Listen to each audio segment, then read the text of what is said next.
Marami pa rin ang nag-aabang sa Golden State Warriors sa pagbubukas ng season, kahit na nawala sa kanila si Klay Thompson at itong si Chris Paul. Sa ngayon patuloy na nagbubuo ang mga pinuno ng koponan ng mga manlalaro ng maging pakinabang sa pagbubukas ng season. Ang Golden State Warriors ay darating sa 2024 hanggang 2025 season na may mataas na pag-asa, dahil pinunan nila ang roster ng maraming lalim upang mabawi ang pag-alis ni Klay Thompson.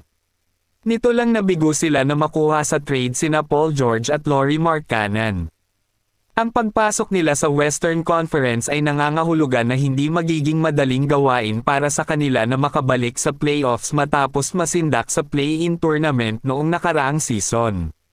Sa season na ito ang Warriors ay magkakaroon ng 52 laro laban sa kapwa Western Conference team, at 6 lamang sa mga larong iyon ang sasabak laban sa Portland Trail Blazers at Utah Jazz, dalawang koponan na maaaring mga paboritong tapusin sa dalawang ibabang lugar sa conference.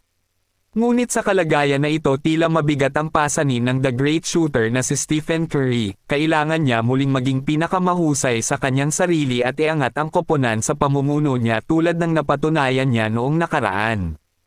Magiging maayos pa rin naman ang Warriors kahit na wala na si Klay Thompson, kung ang lahat ng mga manlalaro ay maging porsegido tulad ng dati, maging focus sa laro at hindi sa init ng ulo, tulad kay Draymond Green na noong nakaraan ay tila hindi makontrol ang sarili at sumabay pa sa kanyang iniinda na injury.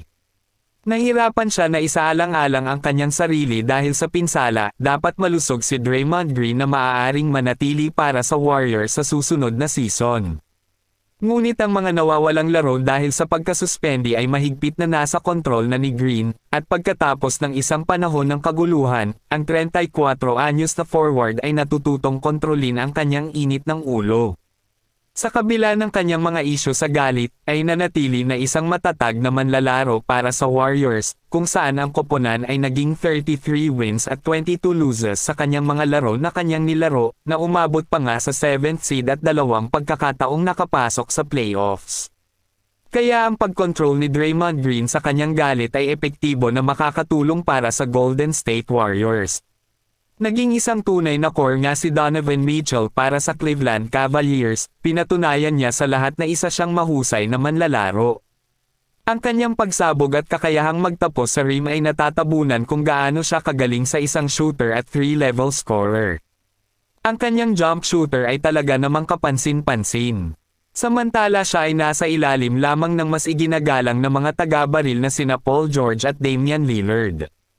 Kahit na si Mitchell ay hindi itinuturing na parehong panlabas na banta na iyon, napatunayan niya na siya nga ito ay higit sa lahat dahil sa kanyang kahusayan bilang isang pull-up shooter. Sa panahon ng 2022 hanggang 2023 season, kumonekta si Donovan Mitchell sa 39.2% ng kanyang 5.2 pull-up threes bawat laro.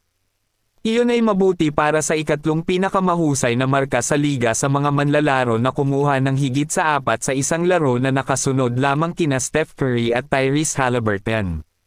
Bumaba ang bilang na iyon sa 35% noong nakaraang taon, ngunit matibay pa rin iyon para sa isang taong gumugol ng malaking bahagi ng season bilang nag-iisang banta sa on-ball ng koponan, na umiinde sa mga isyu sa tuhod o pananakit mula noong simula ng Marso. Naging mahusay din si Mitchell bilang isang spot-up shooter na nagpako ng 40.7% ng kanyang 3.1 catch-and-shoot threes kada laro noong nakaraang season. Sa ngayon tila tataas pa ito at gagaling pa siya sa mga susunod na laro.